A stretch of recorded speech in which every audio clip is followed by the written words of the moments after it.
no. You know, I was at the SETI conference. You were at SETICon.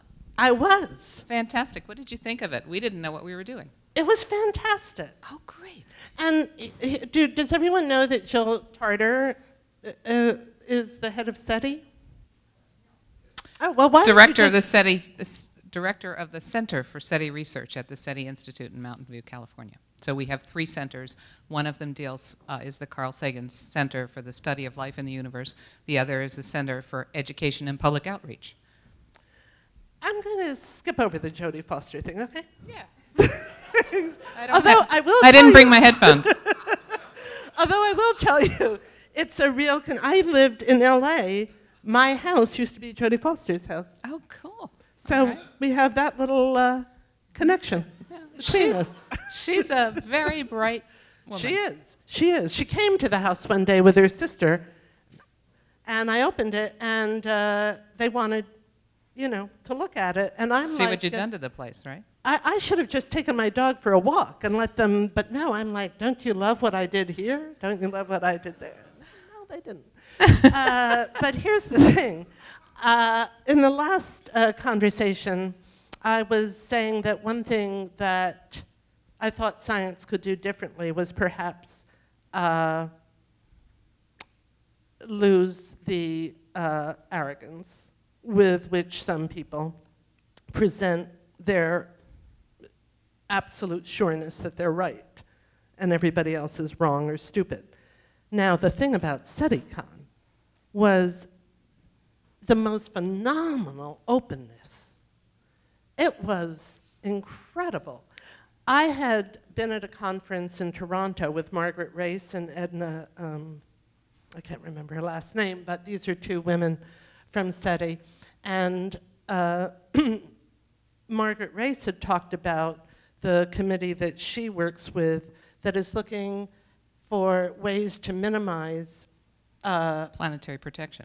Right? Planetary protection, but this is what got me, also looking for ways to minimize the impact of us on anything we encounter. Right, it's forward contamination and back contamination. Well, we want to protect those planets from us as well. But that's kind of new. I mean, that's kind of Heisenberg-y, isn't it? You mean we're thinking before we blunder in? Well, and also the idea that we do impact on the experiment. Oh, absolutely, yes. So that was incredible. And I brought a young friend of Danny Hillis's and mine there because of a thesis she's doing for her master's degree on protecting the moon from lunar tourism. And She better hurry up. The X Prize is on its way. I know. Well, no, I didn't know. What? Oh, the Google Lunar X Prize, which is a great challenge. But there's extra money for going to one of the Apollo landing sites as part of the contest rules. You get extra dollars if you do that. Check out the footprint still there. And in the meantime, you're leaving tracks in the... Of course. And is this part of the reason the government has decided to pull back on the moon thing? Because private industry is... I think governments decided to pull back on the moon thing because the Chinese are going to go there. We've been there, and in terms of exploration, I think they got that right. The moon isn't where we need to go for exploration and learning new things. It's a very convenient staging point. They're still talking, perhaps, someday about a polar colony landing site. But no, moving on farther. It's been a long time. We haven't gotten very far. Right. So let me just make this one point, which is how open everybody was there. Really, really open, including the new, is he Dr. Griffin? Oh my gosh, I'm so bad with names. Which the one? new head Of SETI overall. Oh, it's Tom Pearson. Tom Pearson. Right. Or maybe it was the old one. I don't even He's the remember. CEO, right. But someone asked a question, what they thought of a certain NOVA program that had described, it was almost like Geraldo Rivera finding the hoard of gold under the sewers of Paris. They had, done an expedition, and they were going to find something that would be scientifically extraordinary. And later it turned out that NOVA had in fact financed this. And so someone asked the question, and both Margaret Race and Dr. Pearson said, you know what? Maybe it'll turn out in another 50 years they were right. And in the meantime, they've inspired kids to love science and to follow a career in science. Right. And we're all trying to become the next Carl Sagan, because the Cosmos series had such an impact on a generation and a half of young people who became scientists because of Cosmos. When we go out among my colleagues, I get that over and over. I became a scientist because of Cosmos. So this gives me a hint as to my question. When you hire people at SETI, or when you gather the people you want working there, is this a key element then in whom you hire? Well, let's just say we try and cultivate that skill in everyone who's been there, and we think about it with new hires. And then we lock some people away in the closet and let others go out in front of the public. We're good to a certain extent. But we do think about it. We do have a Center for Education and Public Outreach. We do worry a lot about educating the next generation. So we've been fortunate to have funding from both the National Science Foundation and from NASA to develop curricula for integrated science in high school, and we've got additional add-on guides for grades 3 through 9. So we're trying to get across the fact that, science is fun. If Danny were sitting here, he'd be chuckling. I mean, science is fun. He loves it. I'm trying to fill in for him. Yeah, and that's something that we don't say often enough.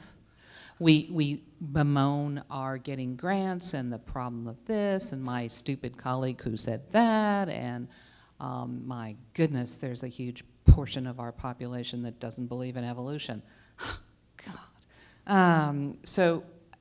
But we never say, or we don't often enough say, being a scientist is a fantastic privilege.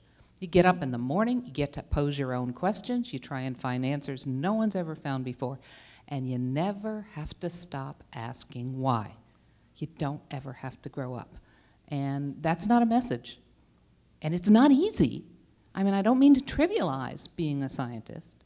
There's a whole lot of time you've got to put in to earn the chops, to get the training, to hone the techniques, and to develop the critical skills to judge yourself.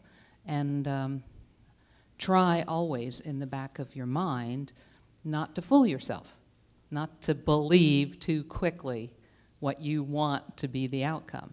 And we all fail. I mean, we do a good job sometimes and not so good other times. But this idea that you're going to perhaps understand something about the universe that no one else has figured out, I think is one of the great perks of being a scientist. I agree. It's the adventuresome. That's why I loved what Saul Griffith said about how-toons, that it isn't we're making science accessible to kids. It's we're teaching them not to be afraid of the world, not to be afraid to break things, not to go out. No, actually, I hope what we're doing is allowing them to continue to be that way, because that's the way they were born. Yeah. They were naturally curious and adventurous. And then we had a cure for that. It's called education. Right? And we drummed it out of them. What a waste not to nurture that curiosity and that openness and that not having preconceived answers and being willing to see what is. So here's I'm sure that people want to hear you talk more about SETI and what you're doing. I have a question, though, before you do that, which is, have you encountered, is there any segment of the scientific community that questions, let us say, what you're about, or that considers it a waste of time or not really science? Or All of the above, right? Science and scientists are not monolithic, right? I think probably the majority of my scientific colleagues would aspire or would say that what I do is just fine as an avocation. But you ought to have your tenured faculty position, right, and you should be teaching something that's standard, and do this on the side. To do it as a vocation, that's a little marginal for a lot of people because I end up publishing negative results. I happen to be one of those people who get a real kick out of doing something better today than I could do it yesterday, even if I don't come up with a, yes, this is the answer. We just do the search a little better. But then there are colleagues who think what we're doing is absolutely off the charts, not worth doing. I don't think that's a very large percentage. Most of my colleagues are incredibly supportive. They just wouldn't do it themselves. You know, it's a funny thing. We had a meeting in Greenbank, West Virginia, last month. It was the 50th anniversary of the very first radio search done by Frank Drake in 1960. he's the one who just retired, is that correct? Frank has just retired, yes. And we were celebrating his 80th birthday and the 50th anniversary of the first search. It's amazing what we can do today. We're 14 orders of magnitude more comprehensive in our searching today than what Frank started with. That's the beginning of this exponential that we're intending to ride so we can actually finally do a search that's commensurate with the size of the universe. But it was interesting to look at the history and interesting to see that when Frank was getting started, there was all of this enthusiasm and an over-optimism, right? We had Lily trying to communicate with dolphins. And I think everybody was sort of sitting on the edge of their seat thinking, oh, next week, next month, right, we're going to communicate with an alien species. And we oversaw that. We actually were so arrogant, right? We didn't understand that we weren't asking the right questions. We shouldn't be asking the dolphins to understand our world. We should be trying to understand theirs. Wittgenstein. Okay. And we should have left the drugs out of it altogether. Well, I'm not so sure about that. It didn't, No, there were some dolphins that didn't do real well with that regimen. Oh, I didn't realize the dolphins were on drugs. I thought it was just the scientists. For sure, the scientists, but some of them thought we should spread the joy, right? Not, Well, but you know, going back, I had this conversation with Danny you know, it's because heightened awareness. I was thinking about Clever Hans. Does everybody know about Clever Hans? He was a horse who was much ballyhooed because apparently he could do arithmetical sums, right. His owner would say, what is 4 and 7, and then he would stamp his foot until he arrived at the proper sum, and then he would stop.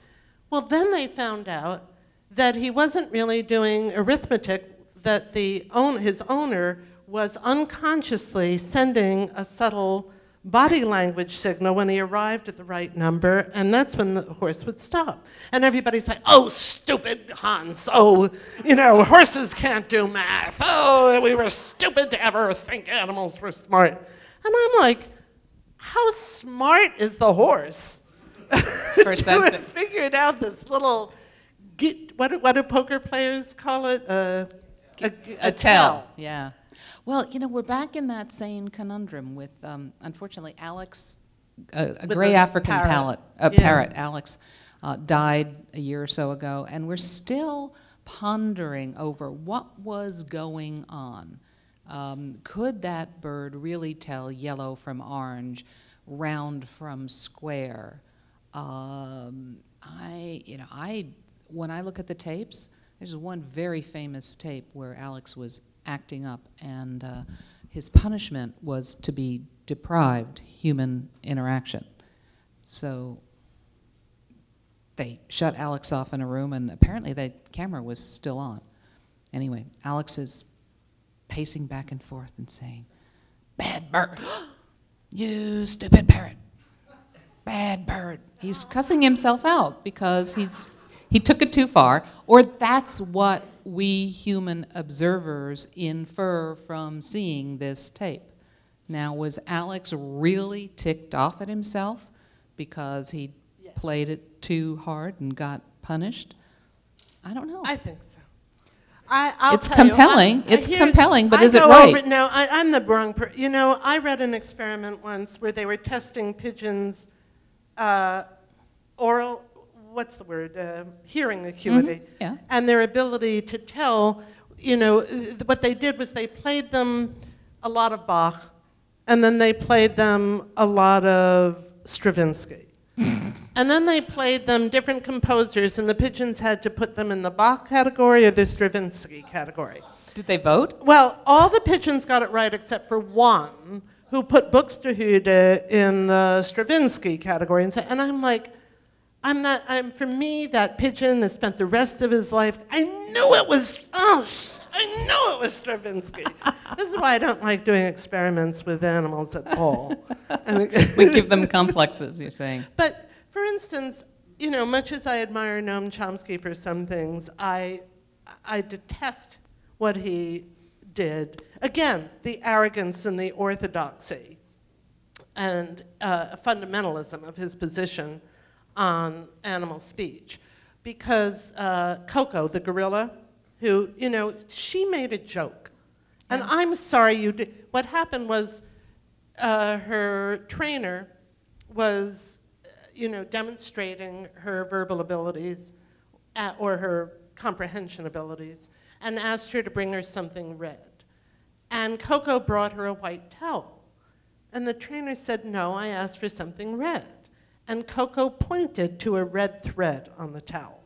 Now that to me is a joke.